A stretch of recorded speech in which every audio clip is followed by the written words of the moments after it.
¿Cuánta energía necesitas para ir a cada día al trabajo? ¿100, 150 kilocalorías? ¿Vas andando en coche o usas la bicicleta? Muchos de nosotros no podríamos contestar esta pregunta correctamente, aun sabiendo la física envuelta en los cálculos al detalle. Desde los objetivos del Pacto Verde, se hablaba del término de la neutralidad de emisiones de carbono. Este concepto, referente al uso de la energía y las emisiones de CO2, busca encontrar un equilibrio entre los emisores y los receptores de carbono del globo. Para poner en práctica el ODS número 13, Acción por el Clima, tenemos una responsabilidad y urgencia enorme. ¿Y qué pasa con tu casa? Pues como ya habrás oído, tu casa es responsable de más emisiones de gases nocivos que tu coche. Por tanto, tiene sentido actuar en el parque inmobiliario para salvar el planeta. Acompáñanos al equipo de Sostenibilidad en Práctica y ayúdanos a seguir informando sobre estos temas tan interesantes compartiendo este vídeo con tus amigas y compañeros de trabajo. En la ruta hacia la neutralidad climática en 2050, los núcleos urbanos deben actuar con premura, pues consumen más del 70% de la energía mundial. Se están tomando diversas estrategias para reducir el consumo de energía y reducir las emisiones, con la misión de obtener un balance neutro de carbono. ¿Pero qué significa vivir en ciudades de emisiones de carbono neutro? Pues hablamos de dos simples principios básicos. Alta eficiencia energética, es decir, sus necesidades de energía son reducidas en comparación con los estándares anteriores a 2020. Cuando la reducción es inevitable, compensan la huella de carbono con aportaciones en el mercado voluntario de carbono. Eliminan todas las fuentes de combustión y cubren el consumo energético con energías renovables y de producción propia. Quizás te parezca difícil imaginar cómo puedes influir en esta historia, pero todos tenemos un protagonismo singular. Mira a tu alrededor, seguramente estás resguardado en una construcción. Quizás estudias, quizás trabajes, pero el lugar en el que vives hoy permanecerá en pie al menos unos 80 años más de promedio. Vamos, que le queda toda una vida por vivir.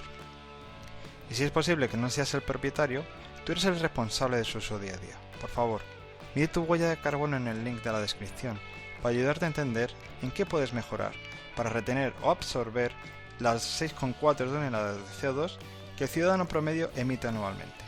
Porque antes de 2050 seguro que tu vida cambia y llega el momento de demostrar cuánto te importa el planeta y la sostenibilidad. La realidad es que durante el funcionamiento de los edificios es cuando se utiliza la mayor parte de la energía, por ser en función directa del tiempo. Sin embargo, es en la fase de diseño cuando se definen las oportunidades de ahorro energético y el impacto ecológico de la vivienda. Si como yo compartes el sueño de construir tu hogar y quieres convertirte en propietario o propietario, tienes las herramientas y oportunidades para mejorar tu huella de carbono, primero en la etapa de diseño y consecutivamente en la etapa de uso. Pero si prefieres ser libre y olvidarte de las cargas y ataduras de la propiedad inmobiliaria, asegúrate de exigir un certificado energético. Cuanto más eficiente, mejor. Para entender cómo se califica un edificio de neutro, primero se estudia el carbono embebido y las emisiones previstas durante su ciclo de vida. Un proceso que se divide en 4 etapas. La primera etapa corresponde a la fase de extracción de las materias primas y su transporte, previo a la transformación de las mismas en materiales de construcción. Para contabilizar el mínimo CO2 equivalente, se recomienda la prescripción de materiales sostenibles y ecológicos. La segunda etapa es la fase de construcción. En ella se debe incluir el transporte de la planta o la industria al emplazamiento, el cambio de uso del suelo, la energía por uso de la maquinaria, el consumo de agua y la producción de desechos, sin olvidar la captación, potabilización y distribución del agua. La tercera etapa comprende el uso y operación durante la vida útil del inmueble. En este periodo se ha de tener en cuenta el consumo de energía, el consumo de agua potable, la generación de aguas residuales, la generación de residuos sólidos, el mantenimiento o reconstrucción y la condición final del paisaje. Y como última etapa, evidentemente, es el fin de la vida útil. En este proceso de demolición o desarme de la estructura y el traslado de los desechos a vertederos ha de ser concebido desde el inicio del diseño, pues de nada sirve haber sido una edificación muy eficiente si al final no se puede reciclar ninguno de sus elementos. Los materiales con una menor huella de carbono, tras realizar el análisis de su ciclo de vida, son por lógica los materiales con procesos de transformación bajos en el consumo de energía y con un transporte mínimo o nulo y una buena relación de durabilidad y mantenimiento que permitan el reciclado y un desecho biodegradable.